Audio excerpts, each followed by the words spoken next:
The laughter echoed through the glass-walled showroom like a blade slicing through old wounds. Beneath the glow of million-dollar chandeliers and the reflections of polished carbon fiber, Nathan Carter stood alone holding a rolled-up set of blueprints while a room full of executives watched him as if he didn't belong there. His knuckles tightened around the papers. Across from him stood Victoria Hale, the celebrated CEO of Hale Automotive, beside the unveiling platform for a revolutionary $20 million hypercar that had captured headlines across America. Victoria smiled, but there was no kindness in it. "You," she said loudly enough for everyone to hear. "Build a supercar." Several executives chuckled. One shook his head. Another whispered something that triggered more laughter. "You could never build a supercar." The words landed harder than she knew. Have you ever had someone dismiss years of sacrifice with a single sentence? Nathan didn't respond immediately. His eyes drifted toward the shining copper-colored machine sitting behind her. Every curve, every air channel, every line, he knew them better than anyone. But nobody in that room knew why. 3 years earlier, Nathan had been one of the brightest automotive designers in Detroit. His future looked unstoppable. Then life happened. His wife, Emily, was diagnosed with a rare illness. The treatments were expensive. Insurance covered little. Nathan sold investments. Then his home. Then his dream design company. Eventually he sold almost everything. Every night he sat beside Emily's hospital bed drawing car concepts while machines beeped around them. "Promise me something," Emily whispered one night. Nathan squeezed her hand. "Anything. When life breaks you, don't stop creating." Tears filled his eyes. "Okay." She smiled weakly. "You were born to build beautiful things." 6 weeks later she was gone. The silence she left behind nearly destroyed him. For months he drifted through life like a ghost. Bills piled up. Clients disappeared. Friends moved on. The design world forgot him. Only one thing remained: his sketchbook. Every night after putting his young son Caleb to sleep, Nathan sat in a tiny apartment outside Dallas creating impossible cars. Cars nobody would ever see. Cars nobody would ever build. Or so he thought. 1 year later an anonymous online competition appeared. Design the future of hypercars. Winner receives $5,000. Nathan submitted a design under a nickname. He never expected a response. 3 months later someone bought the design outright through a legal intermediary. The payment saved him from eviction. Then another design sold. And another. The buyer always remained anonymous. Nathan never learned where the concepts went. Now, standing inside Hale Automotive's headquarters, he had come for a simple reason. A friend who still worked in the industry had invited him to apply for a junior consulting role. Nothing glamorous. Just enough income to support Caleb. Victoria glanced at his blueprints. "You brought drawings." Nathan nodded. "I thought they might be useful." The executives exchanged amused looks. Victoria laughed. "We have the best engineers in the world." Another round of chuckles followed. Nathan felt humiliation rising in his chest. But he remained calm. Because grief teaches patience, loss teaches silence, and single parenthood teaches endurance. What would you do if you were standing there? Would you argue? Or would you simply walk away? Nathan chose dignity. He turned toward the exit. Then a voice interrupted. "Wait." Everyone looked toward the stage. The lead engineer stood frozen beside the hypercar. His expression had suddenly changed. Confusion. Then disbelief. Then shock. "Victoria, what is it?" The engineer pointed toward Nathan's blueprints. "Where did you get those?" Nathan frowned. "I drew them." The room became silent. The engineer stepped forward carefully. "No." His voice trembled. "That's impossible." Victoria folded her arms. "What are you talking about?" The engineer swallowed hard, then pointed toward the $20 million hypercar.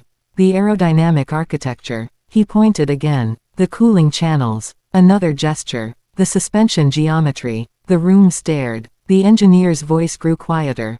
"It's identical." Victoria's smile vanished. "Identical to what?" The engineer looked directly at Nathan. Then at the hypercar. Then back again. And suddenly every executive in the room realized something extraordinary was happening. Because the man they had just mocked seemed strangely familiar to the machine that had made their company famous. And within the next few minutes, a secret hidden for years would leave the entire showroom speechless. The room went silent. Olivia's confident smile faded as she stared at the signature at the bottom of the blueprint. Her eyes moved from the paper to Ethan and back again. "No," she whispered. The lead engineer beside her swallowed hard. "I'm afraid it's true, ma'am. These are the original concept drawings. Ethan Carter is listed as the primary designer." A ripple of shock spread through the crowd. The same executives who had laughed minutes earlier were now staring at Ethan as if they were seeing him for the first time. Have you ever watched people change the way they look at someone the moment they discover the truth? Ethan stood quietly. He didn't look proud. He didn't look angry. He simply looked tired. The kind of tired that comes from carrying years of rejection. Olivia slowly stepped closer. "You designed the Phoenix X." Ethan nodded. 13 years ago. The massive screen behind them displayed sketches of the hypercar. Every line, every curve, every aerodynamic channel. The room suddenly felt smaller. One executive cleared his throat. "If you designed this vehicle, why aren't you famous?" A painful smile crossed Ethan's face. "Because somebody else got credit." Silence. The words landed like a hammer. Olivia felt her stomach tighten. What happened? Ethan looked toward the gleaming copper-colored car. For a moment he seemed lost in memories. "When my wife died, my daughter was 3 years old." His voice grew softer. "I was trying to survive." The crowd listened. "I worked nights, took care of my little girl during the day. While everyone else was networking and climbing corporate ladders, I was making peanut butter sandwiches and reading bedtime stories." His eyes glistened. "I missed meetings, missed opportunities, missed chances to fight for recognition."